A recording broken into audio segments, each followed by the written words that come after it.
నమస్తే.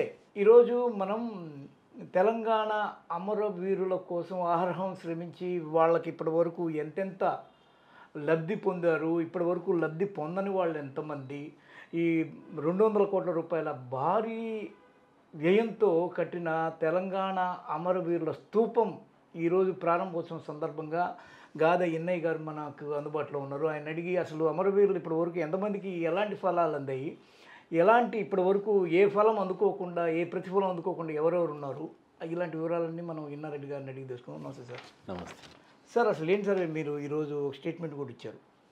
1318 మంది అసలు అమరవీరులు, 1200 మంది తేల్చారు, వాళ్ళు కూడా సగానికి సగం రాలేదు అని అంటున్నారు. మీ కామెంటు, దాని వెనక ఉన్న అంతర్యం ఏంటి, ఆవేదన ఏంటి, అసలు ఏంటి సార్ అది? తెలంగాణ చరిత్ర అంటే మనందరికీ తెలుసు. సార్ అది ఒక పార్టీ చరిత్ర కాదు, కాదు, ఒక జెండా చరిత్ర కాదు, కాదు, ఒక కులం చరిత్ర కాదు, కాదు, ఒక వ్యక్తి చరిత్ర అంతకంటే కాదు. కాదు. తెలంగాణ రాష్ట్ర సాధన చరిత్ర అంటే దాదాపుగా మనము నిజాము వ్యతిరేక పోరాటం నుంచి, ఎందుకంటే ఇక్కడ హైదరాబాద్ స్టేట్గా ఉన్నప్పుడు కానీ దానికి ముందు కానీ కొన్ని దశాబ్దాల కాలం, సుమారు భారతదేశ స్వాతంత్ర ఉద్యమంకి ఎట్లయితే ఒక చరిత్ర ఉందో సుమారు 526 సంస్థానాల్లో సంస్థానాధీశులకు వ్యతిరేకంగా ప్రజలు మహత్తరమైన పోరాటం చేసిండ్రో, దాంతోపాటు బ్రిటిషు వలస దోపిడీ, వలస ఆధిపత్యం, వలస చట్టాలు, ఎందుకంటే అప్పుడు ఉన్నాయన్ని బ్రిటిష్ చట్టాలే కదా మనకి, సరే ఇప్పటికయ్యే కొనసాగుతున్నాయి. ఆ నిరంకుశ పాలన, దోపిడీ, ఆర్థిక దోపిడీ, లేకపోతే మానవ సంపద దోపిడీ, మేధో సంపత్తి దోపిడీ, భారతదేశంలో ఉన్నటువంటి అన్ని రకాల సంపద, అది ఖనిజ సంపద కావచ్చు, నీటి సంపద కావచ్చు, భూ ఉపరితల సంపద కావచ్చు, భూగర్భ సంపద కావచ్చు, అటవీ సంపద కావచ్చు, అన్ని రకాల సంపదనే మనది కాకుండా పోతున్నది. మన సంపద మనకు ఉన్నప్పటికీ, మన కళ్ళ ముందు ఉన్నప్పటికీ మనం అనుభవించలేకపోతున్నాం. మన దేశంలోనే మనం ద్వితీయ శ్రేణి పౌరులు అయిపోయినాం. మన చట్టాలు మనకు లేవు, మన వ్యవస్థలు మనకు లేవు, మన పాలకులు మనకు లేరనే ఏదైతే స్వాతంత్రోద్యమ చరిత్ర సుమారు మనం ఏదైతే 1857 నుంచి మొదలుకుంటే మనం 1947 దాకా మనం కొన్ని దశాబ్దాల కాలపు చరిత్ర చెప్పుకుంటాము. అట్లనే తెలంగాణకు కూడా అసబ్జాయిల కాలం కావచ్చు, లేకపోతే మన నిజాం పాలకులకు సంబంధించినటువంటి పాలన కావచ్చు, మొత్తంగా రజాకార్ల గొడవ కావచ్చు, నిజాం పీరియడ్లోనే రజాకార్లు ఇక్కడ ఒక ప్రభుత్వేతర సైన్యంగా ప్రైవేట్ సైన్యంగా ఏదైతే చలామణి అయిందో, అప్పుడు జరిగినటువంటి అనేక రకాల అకృత్యాలు, తెలంగాణ సాయుధ మానవ భంగాలు కావచ్చు, ఊర్ల మీద పడి దోపిడీ చేయడం కావచ్చు, దాడులు చేయడం కావచ్చు, హత్యలు కావచ్చు, ఒక్కటని కాదు, ఇక అది అన్ని రకాలుగా జరిగింది. అయితే అట్లా జరిగినటువంటి పోరాటాల కాలంలో కూడా ఈ సంపదను కాపాడుకున్నది తెలంగాణ. ఓకే, ఇది ఇంకో చరిత్ర ఉంది. అసలు వాస్తవంగా చెప్పాలంటే తెలంగాణ అంటే త్రిలింగ దేశం. త్రిలింగ దేశం అనే పేరు నుంచి వచ్చిందే తెలంగాణ. ఏవి సార్ 3 లింగాలు? అంటే ఇప్పుడు మనకు మహారాష్ట్ర ప్రాంతానికి సంబంధించింది, కన్నడ ప్రాంతానికి సంబంధించింది, అంటే 3 భాషలకు సంబంధించిన సంస్కృతి సాంప్రదాయాలు కలిగినటువంటిది. ఎప్పుడైనా కానీ ఒక భాష, ఒక సంస్కృతి, ఒక సాంప్రదాయం భిన్నంగా ఉంటే దాన్ని ఒక దేశం అంటారు. దాని తర్వాత అంటే రాష్ట్రాలు వచ్చాయి, కానీ అప్పుడు దేశాలే కదా. కాబట్టి అందుకని ఇది 3 భాషలు, 3 సంస్కృతి సాంప్రదాయాలు కలిగినటువంటి, భిన్న సంస్కృతి సాంప్రదాయాలు కలిగినటువంటిది. కాబట్టి దాంట్లో వచ్చినటువంటిదే ఈ త్రిలింగ దేశం. సరే, ఈ త్రిలింగ దేశం తర్వాత బ్రిటిష్ పాలన కాలంలో కొంత మార్పు చెంది తర్వాత హైదరాబాద్ స్టేట్గా ఆవిర్భావం చెందిన తర్వాత అప్పుడు హైదరాబాద్ స్టేట్గా రూపాంతరం చెందింది. అప్పుడు హైదరాబాద్ స్టేట్కి ఇక్కడ దీనికి ఒక ముఖ్యమంత్రి, ఒక మంత్రివర్గం, ఒక స్టేటు, ఇదంతా ఉన్నది. 1952 నుంచి 56 వరకు ఒక రాష్ట్రంగా కొనసాగి 56 తర్వాత నవంబర్ 1వ తారీఖు అప్పుడు ఏదైతే భాషా ప్రయుక్త రాష్ట్రాల పేరుతోటి అప్పుడు ఏర్పడినటువంటి కమిషన్ ద్వారా, ఫజర్ అలీ కమిషన్ ద్వారా ఏర్పడినటువంటిదే ఈ తెలంగాణ, ఈ ఉమ్మడి ఆంధ్రప్రదేశ్. 2 రాష్ట్రాలని, కర్నూలు రాజధానిగా ఉన్న రాష్ట్రాన్ని, హైదరాబాద్ రాజధానిగా ఉన్న రాష్ట్రాన్ని 2 కలిపి భాషాప్రయుక్త రాష్ట్రాల పేరుతోటి ఆంధ్రప్రదేశ్ అవతరణ జరిగింది. 3 వేసారు. అప్పటి నుంచి మొదలుకుంటే ఈ 2014 మార్చి 4వ తారీఖు నాడు ఏదైతే ఆ రోజున్న హోమ్ మినిస్టర్ షిండే గారు కానీ, ఆ రోజున్నటువంటి రాష్ట్రపతి ప్రణబ్ ముఖర్జీ గారు ఒక గెజెట్ విడుదల చేసి 2014 జూన్ 2వ తారీఖు నాడు ఒక స్వతంత్ర ప్రతిపత్తి కలిగినటువంటి స్వీయ పాలన కలిగినటువంటి ఒక రాష్ట్రంగా 29వ రాష్ట్రంగా తెలంగాణ ఆవిర్భావం చేసుకోవచ్చని ఏదైతే మార్చి 4వ తారీఖు నాడు ఈ రాష్ట్ర ఆవిర్భావం గెజెట్ విడుదల చేసిండో అప్పటి వరకు జరిగినటువంటి పోరాటం, ఉద్యమం, త్యాగాలు అవన్నిటినీ పరిగణలోకి తీసుకుంటేనే ఈ అమరుల చరిత్ర వస్తుంది. అమరుల చరిత్ర అంటే టీఆర్ఎస్ పార్టీ ఆవిర్భావం తర్వాత 2009 తర్వాత సోనియా గాంధీ గారు ఆ రోజు ప్రకటన చేసిన తర్వాత ప్రకటన మళ్ళా వెనక్కి తీసుకున్న కాలంలో జరిగిన అది కానీ, లేకపోతే ఏదైతే ఈయన బూటకపు నిరాహార దీక్ష అని ఏదైతే చెప్పిండో ఇదంతా తెలంగాణ అమరుల చరిత్ర మాత్రం కాదు. తెలంగాణ అమరుల చరిత్ర అంటే 52 నుంచి 14 వరకు తీసుకోవాలి.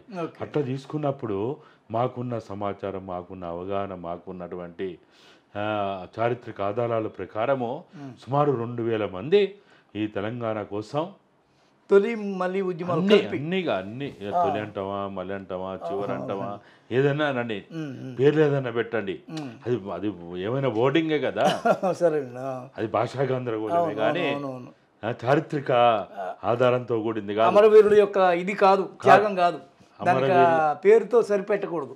ఆ చరిత్రని మనం తొలి దశ, మలి దశ, లేకపోతే మాధ్యమిక దశ, చివరి దశ అనేది ఏది చెప్పినా కానీ మాకున్నటువంటి సమాచారం ప్రకారము, చారిత్రక ఆధారాల ప్రకారము పోలీస్ కాల్పులో చనిపోయినా, లేకపోతే ఇంకా అనేక రకాల ఉద్యమాల పోరాటాల్లో పాల్గొని పోలీస్ తూటాలకు గాయాలయ్యి తర్వాత ఒక నెలకో, 15 రోజులకో, 2 నెలలకో, 3 నెలలకో చనిపోయినా కానీ మొత్తంగా ఉద్యమ పరంపరలో సుమారు 2000 మంది వరకు వాళ్ళు ఈ ఉద్యమంలో త్యాగాలు చేశారు.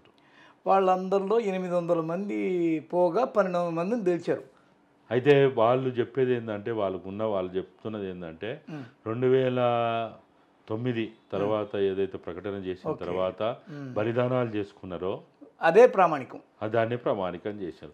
దాంట్లో కూడా ఏం చేశారు, మళ్ళా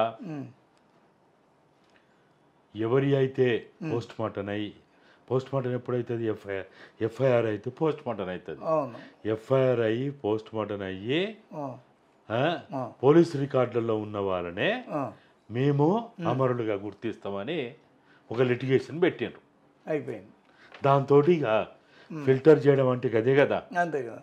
ఒక రా మెటీరియల్ని ఫిల్టర్ చేసుకుంటూ పోతే చివరికి వాళ్ళు పెట్టిన లిటిగేషన్ ఒక కుట్రపూరితమైనటువంటి ఆదేశాలు ఏవైతే ఇచ్చిండో, ఎఫ్ఐఆర్ అయ్యి ఎవరి అయితే పోస్ట్ మార్టం ఎఫ్ఐఆర్ అయితేనే పోస్ట్ మార్టం అవుతుంది, సింపుల్ ఇక అది.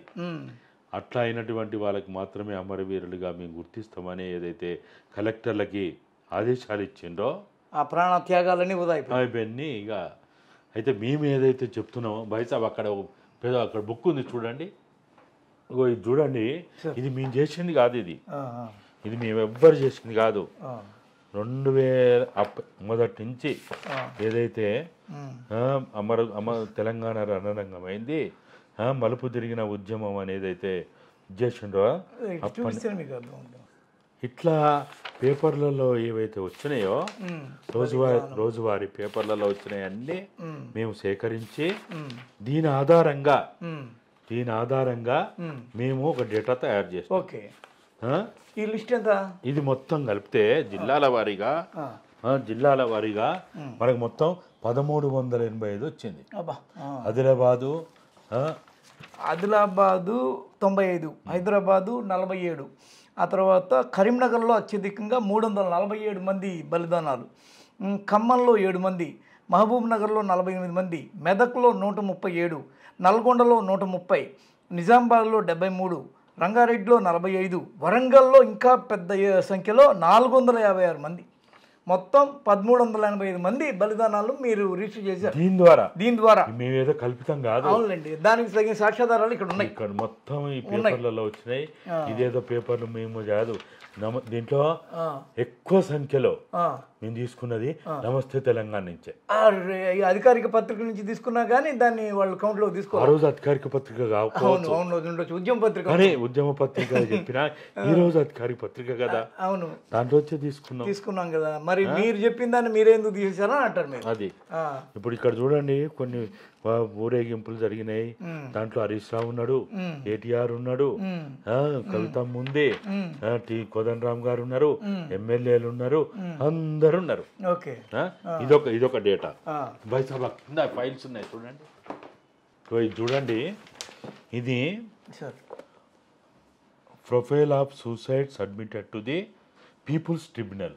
అప్పుడు ఏదైతే ట్రిబ్యునల్ వచ్చిందో శ్రీకృష్ణ కమిషన్, దానికి ఇచ్చినటువంటి వివరాలు ఇవి. చనిపోయిన వాళ్ళవి. దీనిలో వరంగల్ 24, కరీంనగర్ 17, మెదక్ 21, నిజామాబాద్ 5, నల్గొండ 1, ఆదిలాబాద్ 1, నాట్ నోన్ ఒక 4. ఇది మొత్తం ఈ వివరాలన్నీ ఇప్పుడు అక్కడ వాళ్ళు నమోదు చేస్తున్నారు, డెత్ సర్టిఫికెట్స్ తో సహా. అప్పుడు వీళ్ళు డెత్ సర్టిఫికెట్స్, ఫోటోలు, తర్వాత వాళ్ళు చనిపోయినప్పుడు రాసినాయి పోలీసు ఎఫ్ఐఆర్లు అన్ని ఇట్లా కొంతమంది. ఇవన్నీ కూడా అప్పుడు ఏదైతే నవంబర్లో 2010 నవంబర్లో 13, 14 తేదీల్లో ఇక్కడ ఆ కమిషన్ వచ్చినప్పుడు ఇచ్చినాయి. ఇవి డెత్ సర్టిఫికేట్లు ఇక్కడ చూడండి, గవర్నమెంట్ ఇచ్చిన ఎఫ్ఐఆర్లు, ఆ తర్వాత ఆత్మహత్య చేసుకునే ముందు రాసిన లేఖలు, ఇవన్నిటితో ఫోటోలు, ఇవన్నీ డేటా ఇంత చూడండి, ఇంత కలెక్ట్ చేసి పెట్టున్నా కానీ వీళ్ళ పేర్లు వివరాలన్నీ ఇప్పుడు ఆ స్తూపాల మీద రాసి ఉంటారండి. ఏమో మరి చూడాలి. మీకు ఆహ్వానం అందలేదా? లేదు. మరి ఇంత వర్క్ చేసిన మిమ్మల్ని ప్రామాణికంగా ఎందుకు తీసుకోలేదు వాళ్ళు? అంటే ఇక వాళ్ళకి ఇప్పుడు భజన చేసేటోళ్ళు కావాలా, ప్రశ్నించే గొంతులు వద్దు, అక్కర్లేదు, న్యాయం కోసం అడిగితే వద్దు, ధర్మం కోసం అడిగితే వద్దు. వాళ్ళకి ఇప్పుడు కావాల్సిందల్లా కూడా చాలా భయంకరం. మొన్న నేను అక్కడి నుంచి వస్తుంటే చూసిన శ్రీనివాస్ యాదవ్ కటౌట్లు, ప్రశాంత్ రెడ్డి కటౌట్లు, లేకపోతే నాగేందర్ కటౌట్లు, దానం నాగేందర్. అసలు మాకైతే చూస్తే కడుపు రగిలిపోతుంది, అసలు భరించలేకపోతున్నాం. శ్రీనివాస్ యాదవ్ మమ్మల్ని కాదు, కేసీఆర్ని ఒరే కొంగముక్కోడా,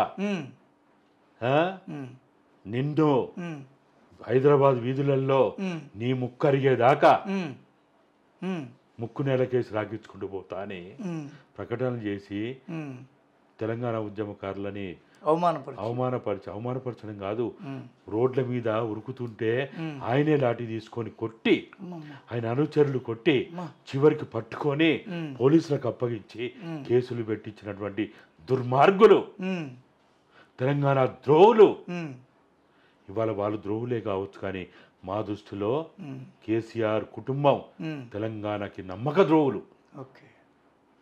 ఒక నాగేందర్ ద్రోహులు, శ్రీనివాస్ యాదవ్ ద్రోహులు, మన దయాకర్ రావు ద్రోహి, లేకపోతే అప్పుడున్న మంత్రులు ఇప్పుడున్న మంత్రులు.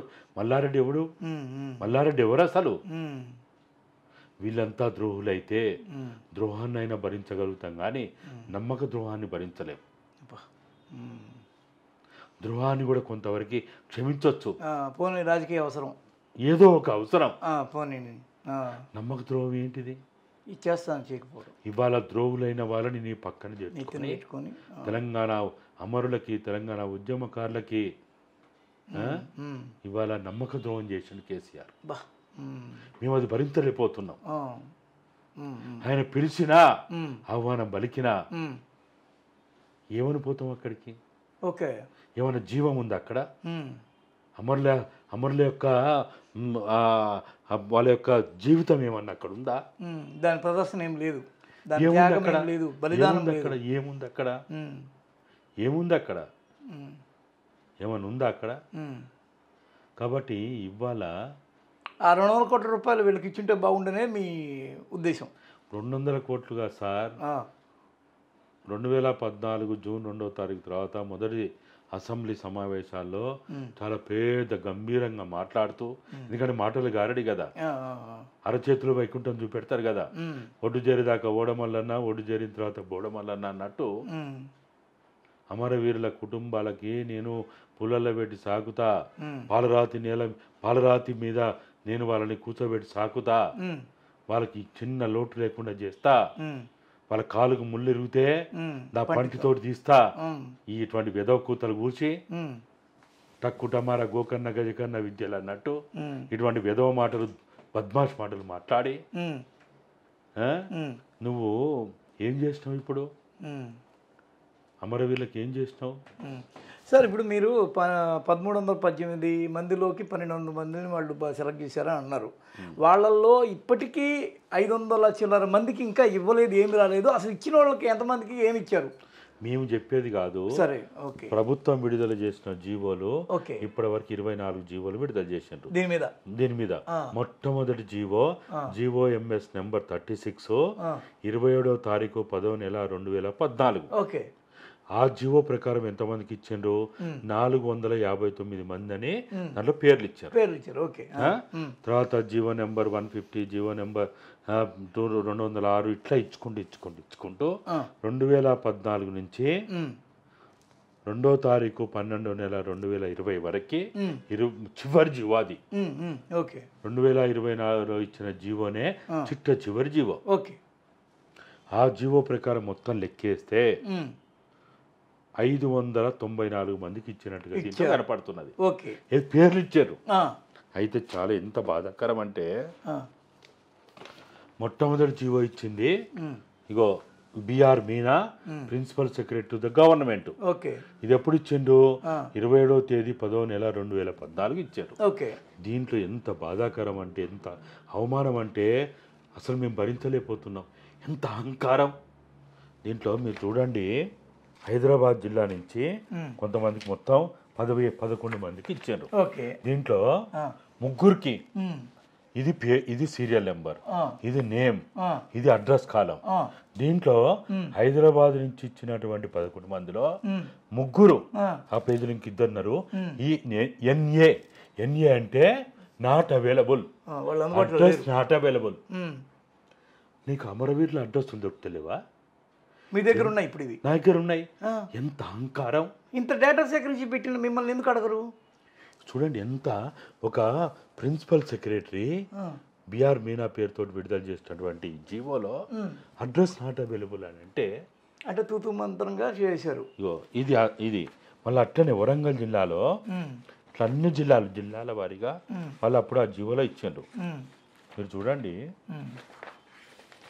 ఎంతమంది అడ్రస్లు లేవు.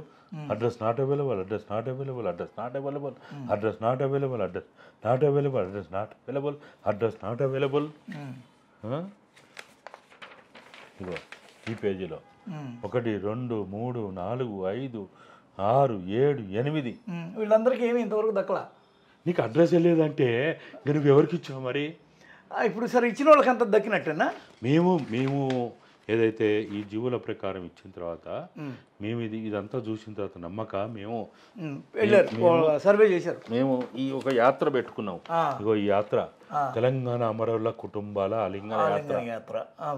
ఈ యాత్రను విజయవంతం చేయడానికి మేము కొన్ని డిమాండ్స్ పెట్టి, ఈ డిమాండ్లన్నీ కూడా మాయి కాదు, వాళ్ళవి. ప్రభుత్వము 2016లో జీవో ఎంఎస్ నెంబర్ 80 ప్రకారం వాళ్ళు ఏం చేయాలా, డబుల్ బెడ్రూమ్ ఎట్లా, లేకపోతే అన్ని ఉమ్మడి జిల్లా కేంద్రాల్లో స్మృతి వనాలు ఎట్లా ఏర్పాటు చేయాలి, తర్వాత వీళ్ళ వైద్య సహాయం ఎట్లా చేయాలి, వీళ్ళ ఎడ్యుకేషన్ అవసరాలు ఎట్లా చేయాలని తీర్చాలని మొత్తం దానికి చేసి ఉద్యోగ నియామకాలు కూడా ఎట్లా చేయాలని వాళ్ళు 2016లో ఇచ్చారు. అవి ఇవాళ మనం చూస్తే ఎంత బాధాకరం అంటే, అటెండర్లు, స్వీపర్లు, హాస్టళ్లలో వంటలు చేసే వాళ్ళు ఆ ఉద్యోగాలు ఇచ్చారు. వాచ్మెన్లు. సార్, ఇప్పుడు మీరు చెప్పినట్టుగా కొన్నిటి అడ్రస్లు అందలేదు సార్. అడ్రస్ అందరు అందిన వాళ్ళకి ఇలాంటి ఉపాధి అవకాశాలు ఓన్లీ 10 లక్షలు ఇచ్చారు. ఏ మాత్రం కూడా అమరుల కుటుంబాలని చెప్పడానికి అర్హత లేకుండా, గౌరవించకుండా అని వాళ్ళు వాచ్మెన్లా. ఒక అమరుని కుటుంబం నుంచి నువ్వు ఒక వాళ్ళ తల్లికో తండ్రికో ఇస్తే వాళ్ళు వంట వాళ్ళుగానే ఉండాలనా, వాచ్మెన్గా ఉండాలనా, స్వీపర్లుగా ఉండాలనా, నువ్వు మాత్రం ముఖ్యమంత్రి కూర్చోవాలనా? సార్ ఇప్పుడు వాళ్ళకి విద్యా అర్హత లేదేమో సార్, విద్యా అర్హత లేదేమో ఆ స్థాయికి. విద్యార్హత లేకున్నా కానీ విద్యార్హత ఉంది. విద్యార్హత ఉన్న వాళ్ళు కూడా మొత్తంగా మేము చూస్తే మా సర్వేలో వచ్చి 12 మందికి విఆర్ఓ పోస్టులు ఇచ్చారు. ఎంబీఏలు చదివిండ్రు, ఎంసీఏలు చదివిండ్రు, పీజీలు చేసిండ్రు. వాళ్ళ అన్నదమ్ములు సోదరులు వాళ్ళ ఇంట్లో వాళ్ళు. Okay okay. నువ్వు ఆఖరికి ఏమి ఇచ్చినావు? నువ్వు ఎంబీఏ చదివిన వాళ్ళకి, ఎంసీఏ చదివిన వాళ్ళకి, పీజీ చేసిన వాళ్ళకి విఆర్ఓ పోస్టులు మాత్రం ఇచ్చాను. అంతా పై పోస్టులు ఇలా. Okay, village revenue office. Okay, వాళ్ళ అర్హత కదా. మరి ఈ 10వ తరగతి పాస్ కానోడు, 3వ తరగతి పాస్ కానోడు, ఏ రకమైన ఉద్యమంలో అర్హత లేనోడు, మరి వాళ్ళకి మంత్రి పదవి ఇవ్వచ్చా, ఎమ్మెల్యే పదవి ఇవ్వచ్చా, ఎంపీ పదవి ఇవ్వచ్చా, రాజ్యసభ పదవులు ఇవ్వచ్చా, కార్పొరేషన్ చైర్మన్ చేయొచ్చా, డైరెక్టర్ పదవులు ఇవ్వచ్చా? వీళ్ళకి ఏం అర్హత ఉంది? మీరు అంటున్నారు కదా వాళ్ళకి విద్యార్హత లేదని. మరి వాళ్ళు కూడా 3వ తరగతి పాస్ కానివాడు ఉన్నాడు.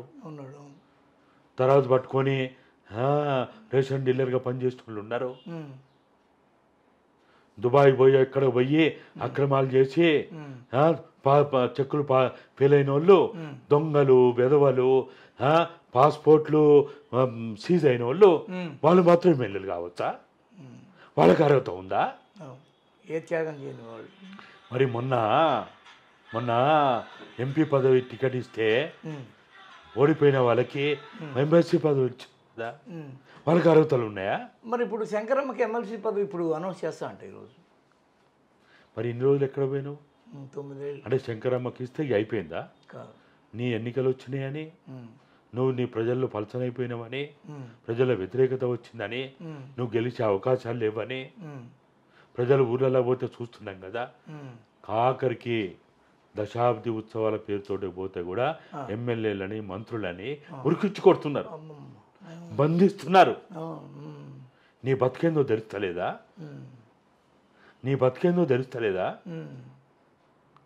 ఏం చెప్పినావు ఇప్పటి వరకు? ఏం చేసినావు? ఏం చేసినావు? ఒక్కటైనా చేసినావా? అలీబాబా 40 దొంగల లెక్క ఒక దొంగల కూటమి పెట్టుకొని ప్రజలకు ఎన్ని వంచినావు, ఎన్ని చేసినావు? సార్ ఇప్పుడు మీ దగ్గర వాళ్ళు అడ్రస్ లేదు అని వదిలేసిన వాళ్ళ యొక్క వివరాలు ఉన్నాయంటారు? అన్నీ ఉన్నాయి. నా దగ్గర కాదు, వాళ్ళు ఆ రోజు శ్రీకృష్ణ కమిటీ దగ్గర వాళ్ళు ఏదైతే అటువంటి పుస్తకాలు ఇచ్చిండో ఆ డేటా ఉంది. మరి ఎందుకు దాన్ని పరిగణలోకి తీసుకోవట్లేదు? ఇవాళ ఇంతకుముందు మనం అనుకున్నట్టు వాళ్ళు పోలీసులకి, వాళ్ళు ఎవరికో రెవెన్యూ ఆఫీసర్లకు అప్పచెప్పిండ్రు. వాళ్ళకి ఏముంటుంది ఆడ? ఏం శ్రద్ధ ఉంటుంది? చూడండి ఎంత ధైర్యంగా ఒక ప్రిన్సిపల్ సెక్రటరీ స్థాయిలో ఉన్నటువంటి బిఆర్ మీనా విడుదల చేసినటువంటి జివో ఎంఎస్ నెంబర్ 36లో వాళ్ళు అడ్రస్ నాట్ అవైలబుల్ అని ఇచ్చిందంటే ఎంత ధైర్యం, ఎంత అహంకారం, ఎంత నిర్లక్ష్యం! సిగ్గుతో తల వంచుకోవాలి. ఇవాళ అక్కడికి పోవడం కాదు, అమ్మరులా కోటి గాలితోటి కూడా సమానం కాదు. ఇవాళ వాళ్ళు పోయి కొంతమంది పోయాను కదా, వాళ్ళకి ఏమర్హత ఉంది? ఉరేసుకొని చావాలా వీళ్ళు? సార్ ఇప్పుడు మీ దగ్గర ఉన్న డేటాని వాళ్ళకి ఇచ్చి దాని మీద మీరు ఏదన్నా మళ్ళీ ఇంకో పోరాటం ఏమన్నా చేస్తారా?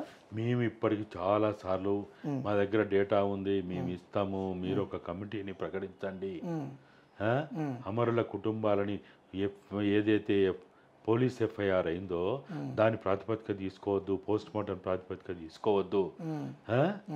మరి ఆ రోజు మరి ఎఫ్ఐఆర్ అయితే పోస్ట్ మార్టం అయితేనే మేము పోయి వాళ్ళకి దండలేస్తాం, జెండాలు కప్పుతాం, జోహాలు చెప్తాం. ఎందుకంటే అవసరం తీరిపోయిందంట.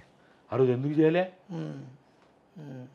మీరు ఆ రోజు మనకున్నటువంటి ఇంటెలిజెన్స్ రిపోర్ట్స్ ద్వారా ప్రతిరోజు 10 మంది, 12 మంది, 15 మంది, 18 మంది, 20 మంది, 25 మంది చనిపోయినని మీరు కేంద్రానికి నివేదికలు పంపారు కదా, మీ దగ్గర లేవా? ఇవాళ మీ కళ్ళల్లో ఏం పెట్టుకున్నారు, మీ చెవులలో ఏం పెట్టుకున్నారు, మీ మెదళ్ళకి ఏమైంది? వైరస్ బాకిందా? ఏమైంది మీకు? ఎందుకంత అహంకారం, ఎందుకంత నిర్లక్ష్యం? వాళ్ళు ఇచ్చిందే కదా, వాళ్ళ పత్రికల్లో ఉన్నాయి కదా. మీరు మీ నమస్తే తెలంగాణ ద్వారా మీరు సర్వే చేయండి. ఇది కాదు కదా పద్ధతి. అమరుల కుటుంబాలని మనం పట్టించుకోకపోతే ఇంకా తెలంగాణ మనం ఏం చేసినట్టు? ఇటువంటి దాడంబరంగా కాంట్రాక్ట్లు ఇచ్చి ఏదో 86 కోట్లు అనుకొని 2000 పైన 200 పైన కోట్ల భారీ బడ్జెట్ తోటి ఏదైతే చేసిండో ఏం చేస్తుండవు? ఇక ఆ తర్వాత గన్ పార్క్ దగ్గర సికింద్రాబాద్ దగ్గర కూడా అమరవీరుల స్తూపాలు ఉన్నాయంటే వాటిని ఎందుకు పట్టించుకోలేదు సార్? వాస్తవంగా చెప్పాలంటే అది 1969 ఉద్యమంలో ఏదైతే పోలీస్ కాల్పుల్లో కావచ్చు, లేకపోతే ఇంకా పోలీస్ తూటాల గాయాలకై చనిపోయినటువంటి వాళ్ళు, అది మన అక్కడ ఉన్నటువంటి ఎస్పీ కాలేజీ వాళ్ళు కావచ్చు, వాళ్ళు అది స్టూడెంట్ విద్యార్థి అమరవీరుల గుర్తుగా క్లాక్ టవర్ దగ్గర, సికింద్రాబాద్ క్లాక్ టవర్ దగ్గర కట్టిండ్రు.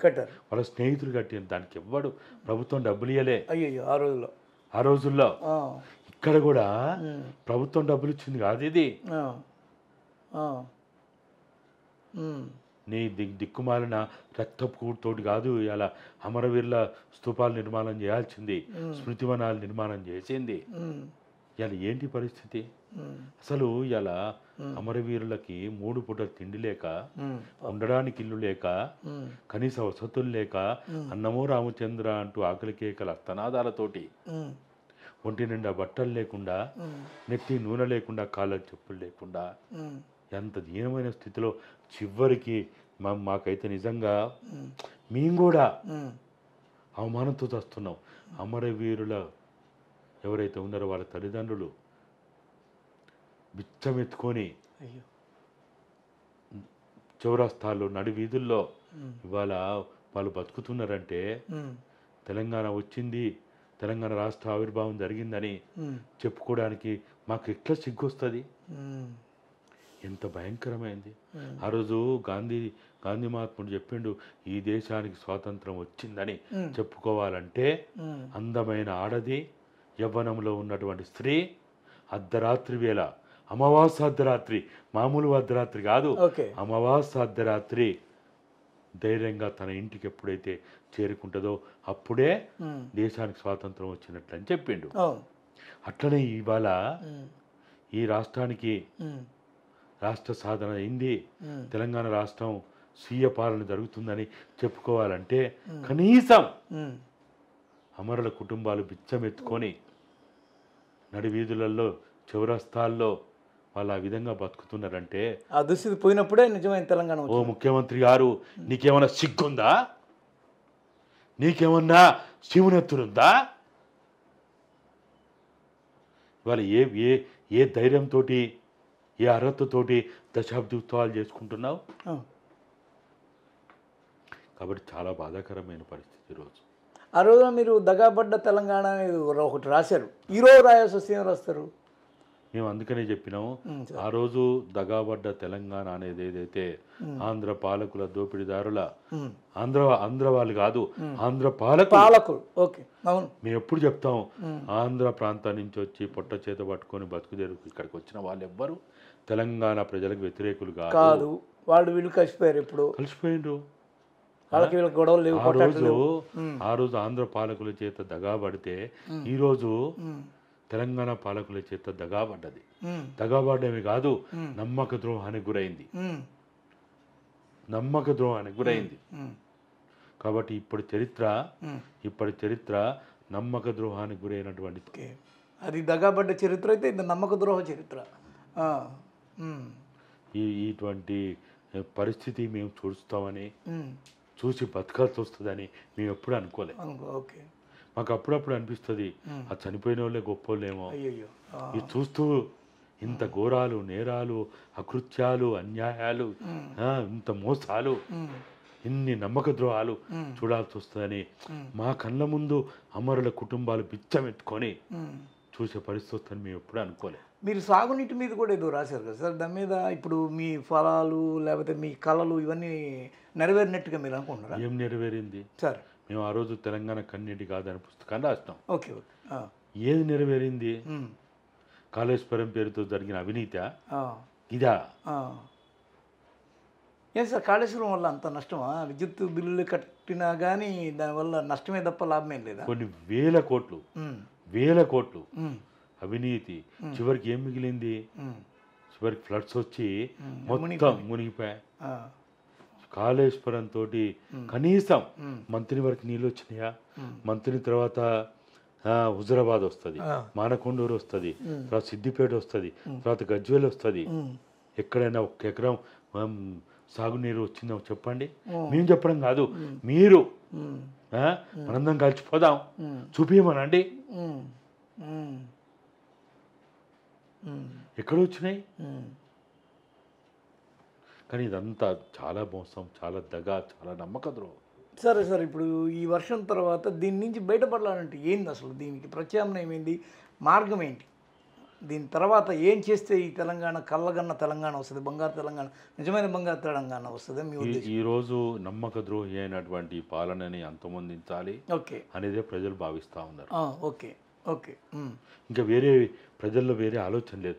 ఫస్ట్ నమ్మక ద్రోహిని మనం అంతమొందించాలి, ఈ పాలన నుంచి బయటపడాలి అనే ఆలోచనతోటే ప్రజలు సిద్ధమవుతున్నారు.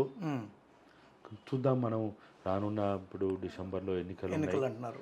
మా ఉద్దేశం ప్రకారం అయితే ఖచ్చితంగా ప్రజలు 2018లోనే బుద్ధి చెప్పేవాళ్ళు. కానీ అప్పుడున్నటువంటి కొన్ని తప్పుల వల్ల అప్పుడు ప్రజలు సిద్ధమైన పాలకులు ఈ ప్రతిపక్ష పార్టీలు చేసిన కొన్ని తప్పుల వల్ల ఆ రోజు ఈయన మళ్ళా ఆంధ్ర బూచి చూపెట్టి, చంద్రబాబు బూచి చూపెట్టి, అప్పుడు ఏదో 2018లో మళ్ళా కొన్ని ఎమ్మెల్యేలు గెలుచుకున్నారు. కానీ ఇప్పుడు ఇక అట్లా ఉండదు. బీసీలకి ₹1,00,000 అవి కూడా కొన్ని ఇస్తూ ఉన్నాం. ఆయన బీసీలకు ఇచ్చినా, లేకపోతే ఇప్పుడు ఏదో అమరవీరుల కుటుంబాల నుంచి శ్రీకాంతాచారి గారి తల్లికి ఎమ్మెల్సీ పదవులు ఇచ్చిన, ఇక ఇవన్నీ ఏవి ఇప్పుడు ఆ పప్పులే ఉడకవు. సచివాలయము, పోలీస్ కమాండెంట్, వాటన్నిటికి మళ్ళీ అవార్డులు కూడా వచ్చినాయి. ఇవాళ ప్రజలు ఒక్కసారి 2 సార్లు ఎవరైనా మోసపోతాం. ప్రజలు కాదు, బుద్ధిజీవులు మోసపోలేదా? ప్రొఫెసర్లు, జర్నలిస్టులు, న్యాయవాదులు, ఉద్యమకారులు అందరూ మోసపోయారు. ఇవాళ అందరి బుద్ధి వచ్చింది. సార్, ఇప్పుడు మీరు ఆనాటి నుంచి మీరు చెప్పారు, ఆనాటి నుంచి ఒక 60-70 ఏళ్ళ పోరాటం, దానిలో మీరు అంతో కొంత మీ పేరు లిఖించింది ఉద్యమంలో, అవును కదా? ఆ ఉద్యమం అంతా అయిపోయాక సొంత రాష్ట్రం వచ్చాక వాళ్ళు మీకు ఏదైనా గౌరవం ఇవ్వలేదా, లేకపోతే మీరే దాన్ని తీసుకోలేదా? ఏం జరిగింది గ్యాప్? వాళ్ళు కొన్ని సందర్భాల్లో పిలిచిండ్రు, అడిగిండ్రు. ఓకే. కానీ మేము అడిగేది ఒక్కటే సార్, మాకు పదవుల కోసం తెలంగాణ ఉద్యమంలో రాలేదు, మేము పోరాడలేదు. తెలంగాణ ఉద్యమం అనేది 5 అంశాల ప్రాతిపదికగా మనం టీఆర్ఎస్ పార్టీ 2001 ఏప్రిల్ 27 నాడు ఈ గులాబీ జెండాని రెపరెపలు ఆడించడం, పక్కనే జలదూషణలు. ఇప్పుడు ఎక్కడైతే ఈ అమరుల స్మృతి వనం, అమరుల స్మృతి జ్యోతి ఏదైతే పెట్టిండ్రో అక్కడనే కొండ లక్ష్మణ్ బాపూజీ గారు ఇచ్చిన జలదూషణలు పెట్టినాం. 1 విద్యా విధానంలో సమూలమైన మార్పులు తీసుకురావాలి. 2 వైద్య రంగంలో సమూలమైన మార్పులు తీసుకురావాలి. 3 ఉపాధి రంగాన్ని భద్రతతో కూడినటువంటి ఉపాధి రంగం ఏర్పాటు చేయాలి. 4 తెలంగాణ సంపద ఏదైతే ఉందో అది అన్ని రకాల సంపద, అటవీ సంపద, వ్యవసాయ ఆధారిత భూ సంపద, అన్ని రకాల నీటి సంపద, ఖనిజ సంపద, కొండలు, గుట్టలు, వాగులు, లేకపోతే ఇసుక, అన్ని రకాల సంపదని ఈ తెలంగాణ సన్స్ ఆఫ్ ది సాయిల్స్కి, ఈ భూమి పుత్రులకు ఉపయోగపడేటట్టు చేయాలి. ఇది 4వది. 5వది భూములు, గిరిజన. ఓకే. 5వది సెల్ఫ్ రెస్పెక్ట్, ఆత్మగౌరవం. ఇవాళ తెలంగాణ తెచ్చుకునేది ఆత్మగౌరవం. ఏ మనిషి అయినా బతుకుతున్నది ఆత్మగౌరవం కోసం, సెల్ఫ్ రెస్పెక్ట్ కోసం. మరి ఇవాళ ఎక్కడున్నది సెల్ఫ్ రెస్పెక్ట్? విద్యా విధానంలో మార్పు వచ్చిందా? వైద్య రంగంలో మార్పు వచ్చిందా? ఉపాధి రంగం ఏమైనా మార్పులు వచ్చినాయా? సంపద ఏమైనా కాపాడుకున్నామా? అన్ని మాఫియాలే కదా, ల్యాండ్ మాఫియా, శాండ్ మాఫియా, లేకపోతే ఇంకా ఎన్ని. ఇప్పుడు ఎవరు వస్తే రేపు 2024లో మీ కళలు ఫలించే అవకాశం ఉందని అంటారు? ఎవరు రావాలన్నా వీటి మీద ప్రజలకు హామీ ఇవ్వాలి. ఓకే, వాళ్ళ మేనిఫెస్టోలో పెట్టి మురవడం కాదు. ఓకే ఓకే, బయటకు అది ఆచరణకు రావాలి. ఎవరైతే బాగుంటారు మీరు? సరే, ఇప్పుడైతే చెప్తా ఉన్నారు కాంగ్రెస్ పార్టీ ధరణిని రద్దు చేస్తా అన్నారు అంటుంది, తర్వాత పోడు భూములని చేస్తూ ఉంటున్నారు. కౌలు చట్టాలకు సంబంధించిన దాన్ని మేము ఏదైతే రైతు బంధు పట్టాదారులకే కాదు, కౌలు భూమిని ఎవరైతే సాగు చేస్తున్నారో కౌలుదారులు ఉన్నారో 36 నుంచి 40% అనేది ఒక లెక్క ఉంది. ఈరోజు కౌలుదారుల పేరుతోటి ఈ భూమిని సాగు చేసేది 36 నుంచి 40% అంటున్నారు. దాన్ని కూడా మేము చేస్తామంటున్నారు. అయితే ఇది కాంగ్రెస్ పార్టీ మీరు అన్నట్టు ఏదైతే వరంగల్ రైతు డిక్లరేషన్ అయినా, సరూర్ నగర్ యూత్ డిక్లరేషన్ అయినా, ఇవి వాళ్ళు మాట్లాడుతున్నారు, చెప్తున్నారు, కానీ కిందికి పోలే, ఇంకా రూట్ లెవెల్కి పోలేదు, కిందికి పోవాలి, ఓటర్కి పోవాలి. కేసీఆర్ బలం ఏంటంటే, నేను 1,13,00,000 నా లబ్ధిదారులు ఉన్నారు, 11 రకాల పెన్షన్దారులు, 6 నెలలకోసారి ఇచ్చే రైతు బంధు, ఈ కళ్యాణ లక్ష్మి, రోషిని లాంటి పెళ్లిళ్ళలో జరిగినప్పుడు పథకం, వీటన్నిటి లెక్క 1,13,00,000 నా లబ్ధిదారులు ఉన్నారు, వాళ్ళందరూ వేసినా సరిపోద్ది అని అన్నారు. నువ్వెట్లయితే తెలంగాణ సమాజానికి నమ్మక ద్రోహం చేసినావో, తెలంగాణ ప్రజలు రేపు నువ్వు లబ్ధిదారులు అనుకుంటున్నావు, నీకు కర్రు కాల్చి పెట్టరా, వాతలు పెట్టరని ఎందుకు అనుకుంటున్నావు? నువ్వు విశ్వాసం కొద్దీ నీకు 2018లో వాళ్ళు నీకు తగినట్టుగా నీకు మేలు చేసినారు. అంటే మేలు అంటే ఓటేసి పదవి ఇచ్చారు. నువ్వు 2018లో నువ్వు ద్రోహం చేస్తున్నావని తెలిసినా, నమ్మక ద్రోహం చేస్తున్నావని తెలిసినా, ఏదో వాళ్ళు నీ తెలంగాణ మీద గౌరవం కావచ్చు, నువ్వు పెన్షన్ ఇతరత్ర పెన్షన్లు ఇచ్చినందుకు నీ చేశారు. ఇప్పటి వరకు నువ్వేం చేసినావు? 18 నుంచి ఏం చేసినావు? 5 ఏళ్ళు తెలంగాణలో ఉన్న కొన్ని వేల ఎకరాలని ఇవాళ దారదత్తం చేసినవే. కొన్ని ఇప్పుడు సుమారు 80,000 కోట్ల అప్పు ఏదో ఉంటే దాన్ని 5 లక్షల కోట్ల అప్పు చేసినా ప్రజలు భరించారు. కానీ ఇవాళ భూమి పోతే భూమి వస్తుందా, ఇసుక పోతే ఇసుక వస్తుందా, కొండలు గుట్టలు పోతే వస్తాయా? తిరిగి రాని సంపద ఇవాళ నువ్వు కొల్లగొట్టినవు, తిరిగి రాదు కదా. కొండపోతే వస్తుందా, కుక్కపోతే వస్తుందా, ఇసుక పోతే వస్తుందా, భూమి పోతే వస్తుందా? నువ్వు ధరణి అనే ఒక దరిద్రపు తీసుకొచ్చి నువ్వేం చేసినావు? ఇవాళ అనుభవదారు కాలం తీసేసి నువ్వు మొత్తం నీ ఇష్టారాజ్యంగా నీకు నచ్చిన వాళ్ళకి, నీకు మెచ్చుకి ఇచ్చుకున్నావు. కాబట్టి ఇవాళ కాంగ్రెస్ పార్టీ ఏదైతే చెప్తున్నా అనేక రకాల డిక్లరేషన్ల పేరుతోటి, అక్కడనేమో రాహుల్ గాంధీ గారిని తీసుకొచ్చి చేశారు, ఇక్కడనేమో ప్రియాంక గాంధీ గారిని తీసుకొని చేశారు, రేపు సోనియా గాంధీ గారిని కూడా తీసుకొచ్చి చేయాలని. కానీ కాంగ్రెస్ పార్టీ కూడా మీ ద్వారా మీరు ఏదైతే చెప్తున్నారో మీరు చేయండి, బీఆర్ఎస్కి డిపాజిట్ దక్కనటువంటి ఫలితాలు వచ్చే అవకాశం ఉంది. ఎప్పుడు చెప్పింది చేస్తే చూద్దాం. వాళ్ళని నమ్మిండ్రు. కాంగ్రెస్ పార్టీకి ఒక మంచి గౌరవం ఉంది తెలంగాణ సమాజంలో, ఎందుకంటే ఇచ్చిన పేరు ఉంది. సోనియా ఈ రాష్ట్రంలో అమ్మలు ఉన్నారు. ప్రధానమంత్రి పేరు తెలుసో లేదో నాకు తెలియదు, కానీ ముగ్గురు మాత్రం ఎప్పుడు గుర్తుపెట్టుకుంటారు. 1 సోనియా గాంధీ గారు, 2 సుష్మా స్వరాజ్ గారు, 3 మీరా కుమారి గారు, స్పీకర్ ఆ రోజు స్పీకర్. వీళ్ళ ముగ్గురు మాత్రం ముగ్గురమ్మలు తెలంగాణ సమాజం మర్చిపోదు. మరి అంత గొప్ప చరిత్ర ఉన్నటువంటి కాంగ్రెస్ పార్టీ. సార్ నాది ఒక క్వశ్చన్ సార్, నేను విన్నది ఏంటంటే, అందరూ అంటుంటారు కానీ రాజశేఖర్ రెడ్డి వల్లే తెలంగాణ మళ్ళీ ఉద్యమం పుట్టింది, చిన్నారెడ్డి లాంటి 40 మందిని అక్కడికి పంపించి ఆ తర్వాత ఆయన చాలా అదిమేస్తే అది ఎదిగింది. ఆయన పోయిన తర్వాత మళ్ళీ తిరిగి తెలంగాణ వచ్చింది అని అంటారు. రాజశేఖర రెడ్డికి తెలంగాణకి మీరు ఏదన్నా ఒక సంబంధాన్ని గుర్తుపెట్టారా ఇట్లాగా? అస్సలు వాస్తవం కాదు.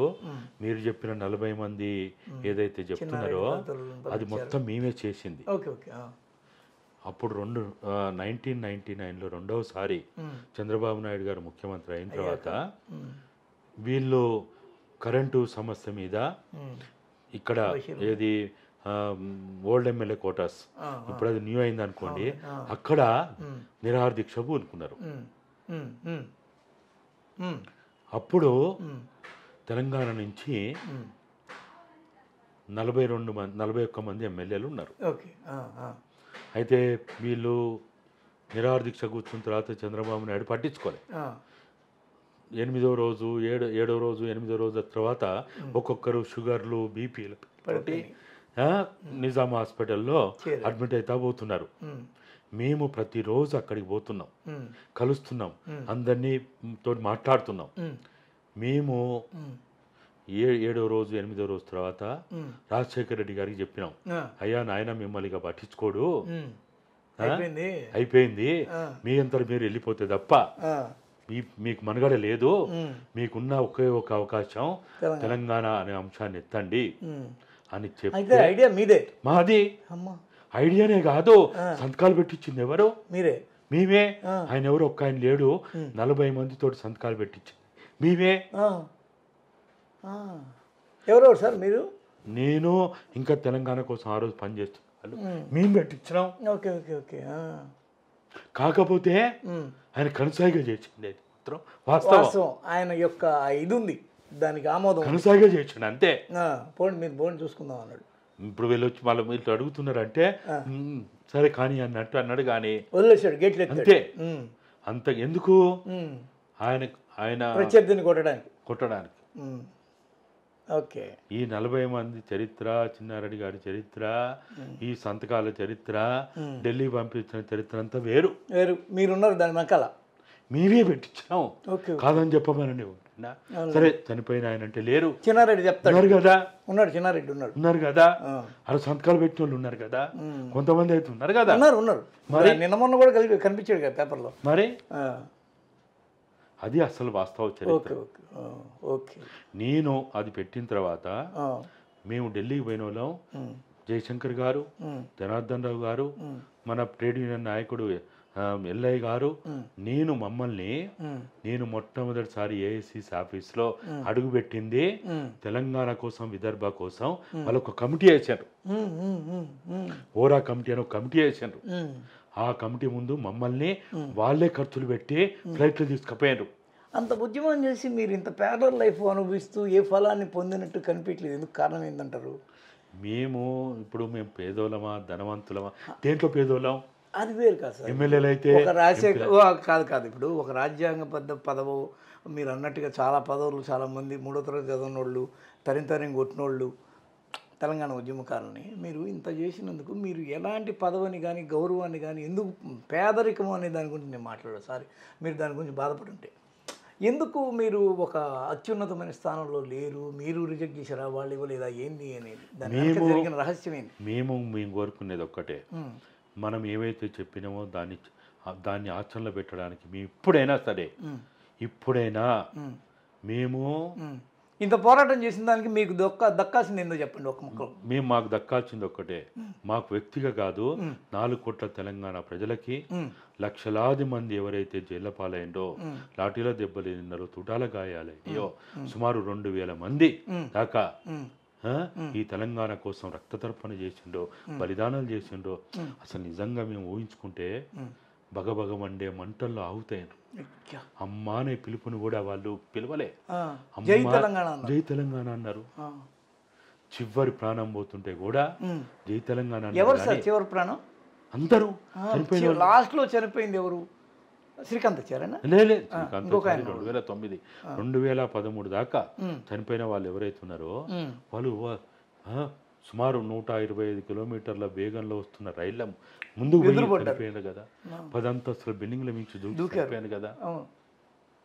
ఏరి కోరి వాళ్ళు ఆ చావుని ప్రేమించి ప్రేమించారు, ఎట్లనైతే ఎదురుపోయారు. ఎట్లనైతే భగత్ సింగ్ ఉరి కంబాన్ని ముద్దాడిండో వీళ్ళు కూడా చావును ముద్దాడిండ్రు, అయ్యి పెట్రోల్ ముద్దాడిండ్రు, అబ్బా, అగ్గిపెట్టెను ముద్దాడిండ్రు,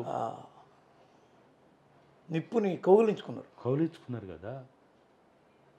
కన్నీళ్ళ పర్యంతమైన ఎంత బాధాకరమైంది, ఎంత బాధాకరమైంది. అవును. వాళ్ళు అసలు ఇవాళ మేము నేను ఉదయం కూడా చెప్పిన అమరుల యొక్క కాలి గోటికి కూడా మనం సమాధానం కాదు, మేము కూడా కాదు. అవును అవును అవును, వాళ్ళే కాదు. ప్రాణం అంటే తేలిక కాదు కదా సార్, ఇవ్వడం అంటే మామూలుది కాదు కదా, మామూలు విషయం కాదు. సమిధను ఒక్కటి ఆహుతి ఇవ్వడం అంటే ఇదే. ఏది ఆ సమిధలు ఏది, వాళ్ళ విలువేది, వాళ్ళ ఇదేది, వాళ్ళ కథ ఏది, వాళ్ళ చరిత్ర ఎక్కడ రాశారా లేదా, పెద్ద విషయం అది.